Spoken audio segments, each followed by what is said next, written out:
வணக்கம். Welcome to come let's make learning fun. நிறைய parents என்ன கேட்குற ஒரு கொஸ்டின் என்னென்னா, கை ஜாடை யூஸ் பண்ணலாமா அப்படிங்கிறது தான். ஸோ கை ஜாடை யூஸ் பண்ணுறதுனால என் குழந்தை பேசாமல் போகுமா அப்படிங்கிற கேள்வி நிறைய பேர் கேட்பீங்க. கை ஜாடை யூஸ் பண்ணுறதுனால பேச்சு ஸ்லோ ஆகுமா, ஃபோர்ஸ் பண்ணணுமா குழந்தைங்கள பேசுகிறதுக்கு, நான் கை ஜாடை பண்ணலாமா, என் குழந்தை கை ஜாடை பண்ணால் நான் புரிஞ்சுக்கலாமா அப்படிங்கிற கேள்வி தான். ஸோ அதுக்கு உண்டான பதில், டெஃபினட்டாக ஜாடை பண்ணலாம்.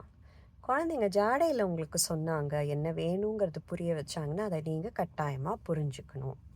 இதனால பேச்சு வராமல் போகுமா? நோ, போகாது. ஜாடை பண்ணி நம்ம புரிஞ்சினோன்னா குழந்தைங்களுக்கு நம்மகிட்ட கம்யூனிகேட் பண்ணணும் அப்படிங்கிற இன்டென்ட் ஜாஸ்தியாகும்.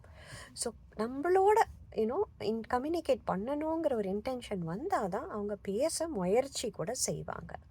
ஸோ அவங்க ஜாடை பண்ணும் போது பேசாத குழந்தையாக இருந்தால் அந்த ஜாடையை புரிஞ்சுட்டு அவங்க அந்த நேரத்தில் என்ன சொல்லணுமோ நீங்கள் அதை சொல்லணும்.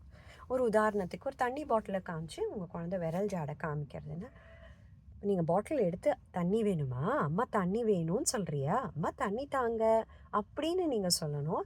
ராதர் தென் தண்ணின்னு கேளு, தண்ணின்னு சொல்லு அப்படின்னு ஃபோர்ஸ் பண்ணாதீங்க. ஃப்ரஸ்ட்ரேட் பண்ணால் பேச்சு வராது.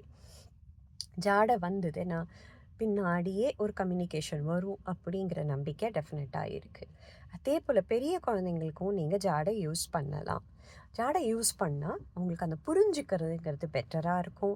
ப்ளஸ் சில கான்செப்ட்ஸ், கஷ்டமாக இருக்கிற கான்செப்ட்ஸுக்கு நீங்கள் பேச்சோட கூட ஜாடை யூஸ் பண்ணும் போது அவங்களுக்கு அந்த அண்டர்ஸ்டாண்டிங் கற்றுக்கிறதுங்கிறது டெஃபினட்டாக பெட்டராக இருக்கும். ஸோ ஜாடை டெஃபினட்டாக யூஸ் பண்ணலாம். ஜாடை கூட பேச்சை யூஸ் பண்ணுங்கள். அண்ட் உங்கள் குழந்தை ஒன்லி ஜாடை யூஸ் பண்ணுறதுன்னு அவங்க என்ன சொல்லணுமோ அந்த நேரத்தில் நீங்கள் சொல்லணும். குழந்தைங்கள தயவு செஞ்சு ஃப்ரஸ்ட்ரேட் பண்ணாதீங்க. புரிஞ்சுக்கல ஃபோர்ஸ் பண்ணி சொல்லு அப்படிங்கிறது டெஃபினட்டாக பண்ணக்கூடாது.